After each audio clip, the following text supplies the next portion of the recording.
Hi, hello mabuhay! I am Teacher Mico and today we will talk about the continuation of emerging technologies and their ethical implications.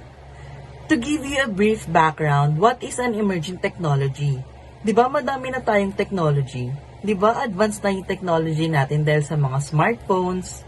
Alam ko yan yung mga primary idea na tumatakbo sa ating isipan when we hear the word emerging technology. But to be clear, when we talk about emerging technology, these are reserved technologies that are creating or are expected to create significant social and economic effects, and technology who is served new, innovated, and fresh to the table. Technology that would change the game. These technological advancements are excellent since they improve our productivity, enhance access to service, and simplify operations in general. To dive deeper into the topic, let us start on the first subtopic, which is the human microchip implant. Sounds familiar?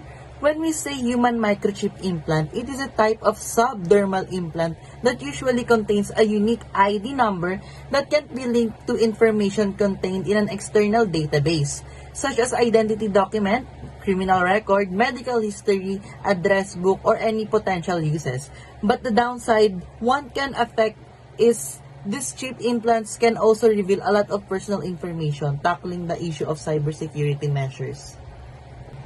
Next is the gold photo thermal therapy. Kaakibat ng pag-emerge ng technology ngayon ay pag-usbong ng bagong method upang gamutin ang cancer.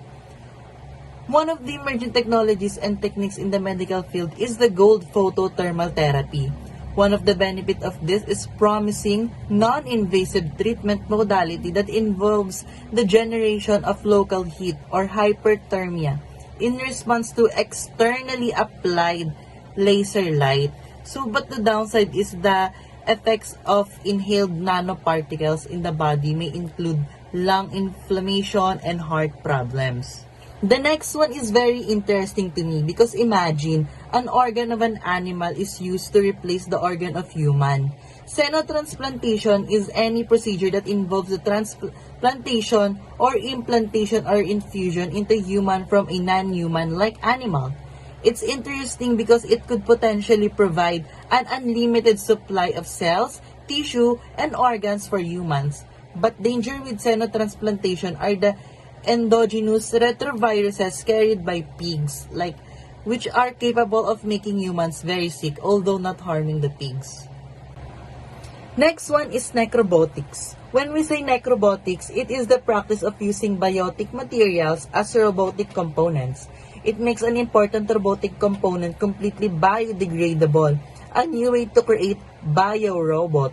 From the word necro means dead. One abundantly positive effect of necrobotics is reducing the technological waste, but many argue that this dystopian practice of turning living or half-dead beings into zombie meat puppets might be called zombiotics. Lastly, the National Aeronautics and Space Administration's PERSIMOXI or NASA, nakarinig na ba kayo ng machine that creates oxygen through soil? This is super interesting because NASA created a project where they want to explore the moon soon, so they created a machine that produces oxygen to be able to have enough oxygen bank when astronauts themselves goes to the moon. This project is currently used in the planet Mars today. The positive effect would be that open opportunity to create life and biodiversity in different planets, but requires more materials that can become a potential radioactive hazard. 6 ethical issues include reverence for life, scientific orientation, and future orientation.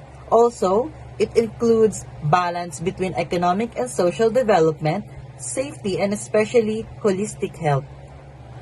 Ethical theories and framework includes virtue ethics because reverence for life is a fundamental virtue that consists in preserving life, promoting life, and developing all life that is capable of development to its highest possible value. Next is consequentialism because the worth of technology is morally based, whether it is good or bad, is how it serves its purpose and welfare to the common good of people. Lastly, situational ethics because right or wrong of their purpose heavily depends upon the situation And there are no universal moral rules or rights. Each case is unique and deserves a unique solution. To address and handle these issues, one must, number one, spread factual information through media. Number two, read researches and articles to sublime self-reflections and actualizations. 3. Participate to symposium and conference. 4.